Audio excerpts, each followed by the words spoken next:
We provide you the platform to turn your dreams into reality.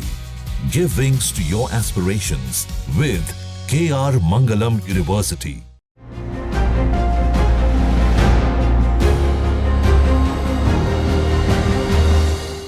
नमस्कार, between the lines with Neeru Ranjan में आपका स्वागत है। आज हम बात करेंगे भारत पाकिस्तान की और ख़ास तौर पे पाकिस्तान के परमाणु ठिकानों की। दरअसल जो खबरें आ रही हैं पाकिस्तान से और जो सीज़ फायर हुआ है उसके पीछे की जो असली वजह है वो बहुत ही चिंताजनक है। और चिंता ये भी है कि पाकिस्तान जैसे कमज़ोर मुल्क के पास परमाणु हथियार है।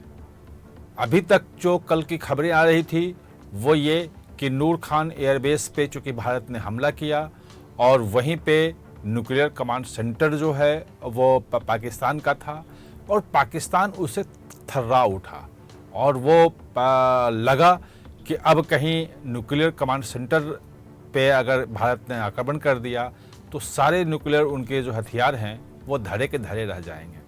लेकिन अब कुछ नई चीज़ें आ रही हैं, कुछ नए जो हैं फैक्ट्स आ रहे हैं और वो जो है वो थोड़ी सी चिंताजनक हैं। बताया जा रहा है कोई पुष्टि कहीं नहीं हो रही है, शायद पाकिस्तान भी पुष्टि ये न करे। अभी जो आर्मी के और वायुसेना के अधिकारियों की, नेवी के अधिकारियों की जो प्रेस कॉन्फ्रेंस थी उसमें किराना हिल्स और उसके पास के जो इलाके हैं जहां परमाणु हथियार रखे गए हैं वहां पे भारत के वायुसेना द्वारा या ब्रह्मोस द्वारा हमले की बात पूछी गई थी और उन्होंने कहा कि अच्छा किराना हिल्स वहाँ है, ये तो हमें मालूम ही नहीं है। मतलब उन्होंने बिल्कुल अनजान बनने की कोशिश की और वहाँ न्यूक्लियर वेपन्स उनके रखे हुए हैं, ये सब जानते हैं, सबको पता है, हमें तक पता है कि उनके कहाँ कहाँ क्या क्या ठिकाने हैं।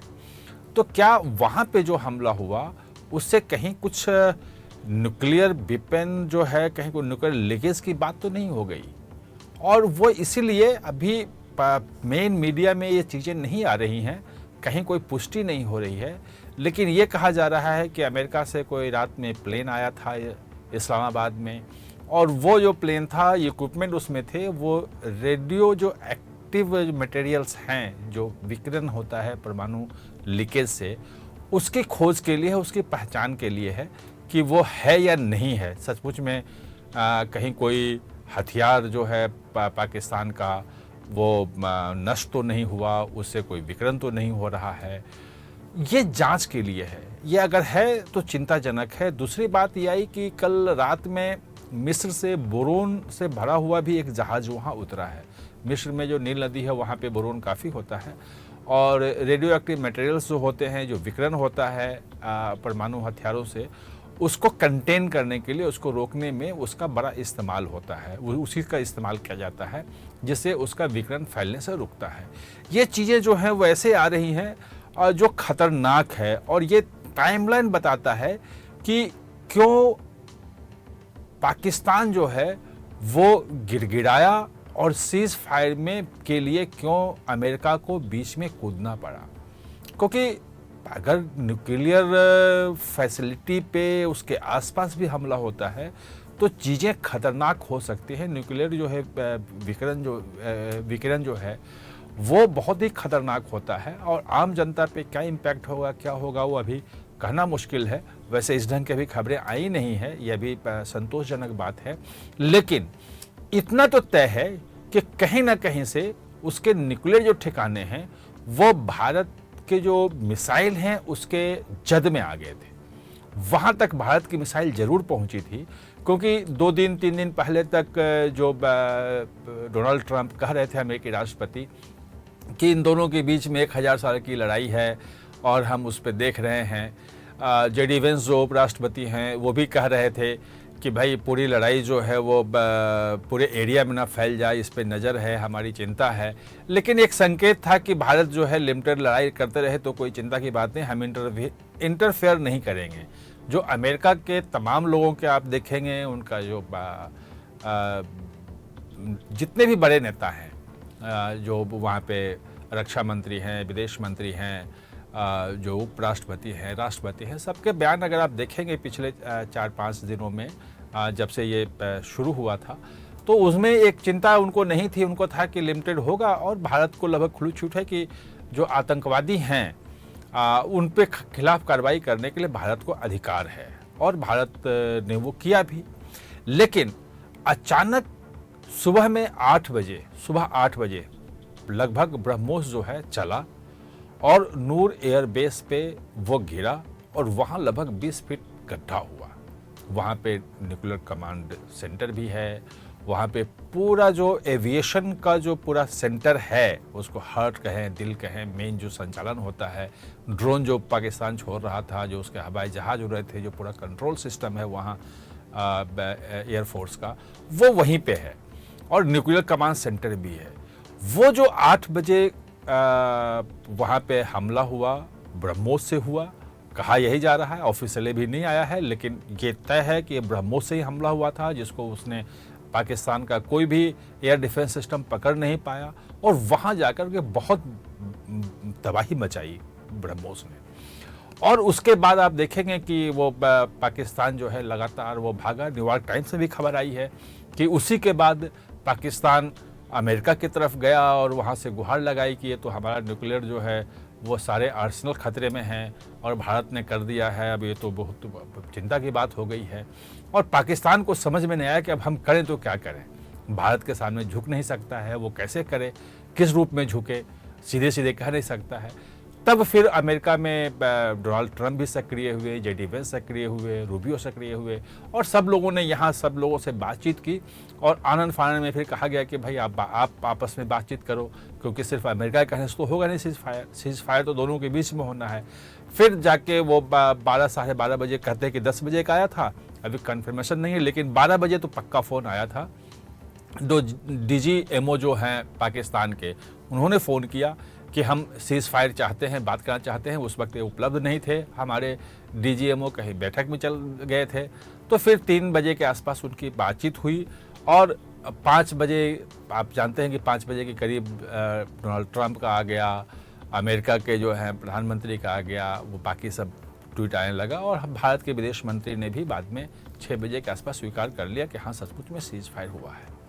तो सुबह 8 बजे हमला ब्रह्मोस से और 12 बजे या 10 बजे 2 घंटे या 4 घंटे भी हल्ले, इतने कम अंतर पे मतलब पाकिस्तान से फोन आना और अमेरिका का इस ढंग से कूद जाना कि भाई किसी भी तरीके से सीज फायर, सबसे पहले सीज फायर करो, कोई नहीं चलाएगा, कोई मिसाइल नहीं छोड़ेगा, कोई हवाई जहाज नहीं चलाएगा, कोई ड्रोन नहीं छोड़ेगा, सबसे पहले जहां हो वहीं रुक जाओ, सीज फायर होनी चाहिए।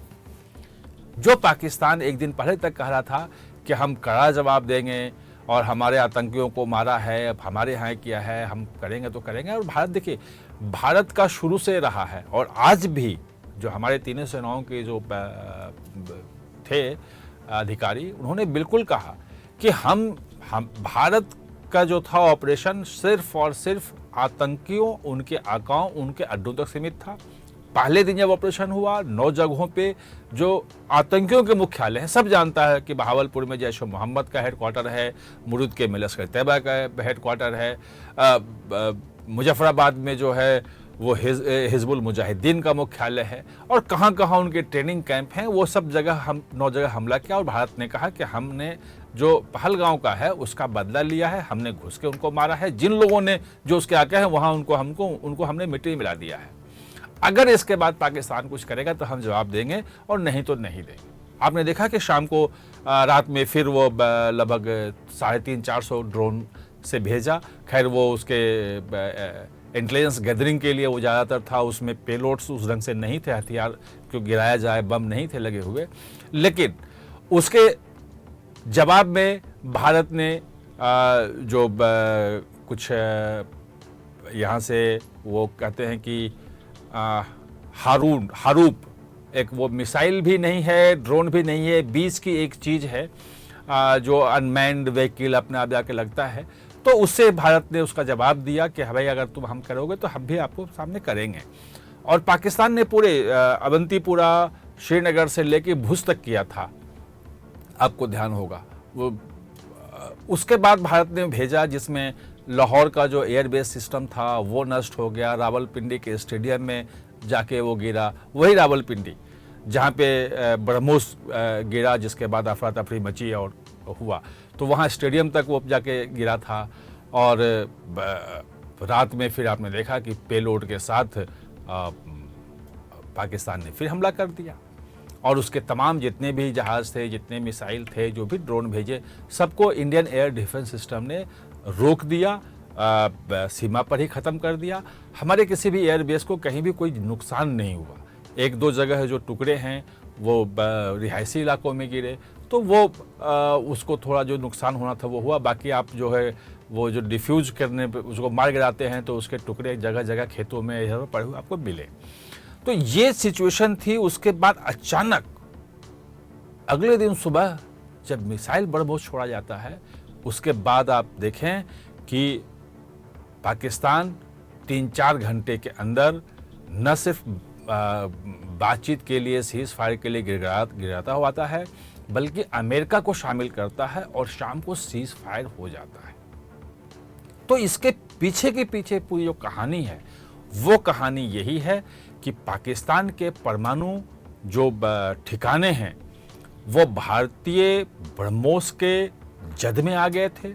उसमें नुकसान हुआ है या नहीं हुआ है ये कंफर्म नहीं है, लेकिन जो अनकन्फर्म जो खबरें आ रही हैं, जो रिपोर्ट्स आ रही हैं कि बोरोन मिस्र से मंगाया गया है, जो अमेरिका का एक विमान आया है जो रेडिएशन चेक करने के लिए होता है कि रेडिएशन है या नहीं है, किस एरिया में कितना है, उसको कैसे कंटेन किया जाए। अगर ये चीज़ें हैं तो पाकिस्तान के जो परमाणु हथियार हैं वो असुरक्षित हैं, वो इतने एक्सपोज्ड हैं कि मतलब कभी भी भारत जब चाहे तब उसको ख़त्म कर सकता है। और पाकिस्तान की जो धमकी थी कि दो परमाणु देशों के बीच का जंग है, वो धमकी सिर्फ धमकी है, एक गिदड़ भभकी की तरह है। और भारत अब साबित हो गया है कि जिस वक्त चाहे, जब चाहे, तब वहां पे जाकर के उनके परमाणु ठिकानों को, परमाणु कमांड सेंटर को भारत जब चाहे तब तबाह कर सकता है। उनके मंत्री बोलने के लिए बोलते रहे कि हमारे पास पाव भर के जो हैं वो परमाणु हथियार हैं, हम उसको दीपावली के लिए नहीं बनाए हैं, हम तो उसको फुलझड़ी के रूप में नहीं करेंगे, हम भारत पे गिरा देंगे, पूरे भारत को कर देंगे। लेकिन गिराने की नौबत तब आएगी जब आपके मिसाइल या जहाज भारत की सीमा में घुसेंगे। वो घुसने की नौबत ही नहीं आ रही है। और आपके जो ठिकाने हैं जहाँ पे रखा हुआ है, खासतौर पे किराना हिल्स वाला जो मामला आ रहा है वो बहुत संगीन मामला है। जो अभी तक, कल तक जो जानकारी थी वो सिर्फ ये थी कि जो न्यूक्लियर कमांड सेंटर है वहाँ पे मिसाइल गिरा है और इसके कारण से पाकिस्तान कांपा है। लेकिन आज जो चीज़ें आ रही है छन छन के, उसे लग रहा है कि कहीं ना कहीं उसके जो न्यूक्लियर हथियारों का जखीरा है उसको भी भारत के मिसाइल ने हिट किया है और इसके कारण पाकिस्तान जो है वो हिल गया है। अमेरिका उसी के बाद बीच में आया और अब जाके सीज फायर हुआ है। आप हमारे साथ चर्चा में जुड़े, इसके लिए बहुत बहुत धन्यवाद।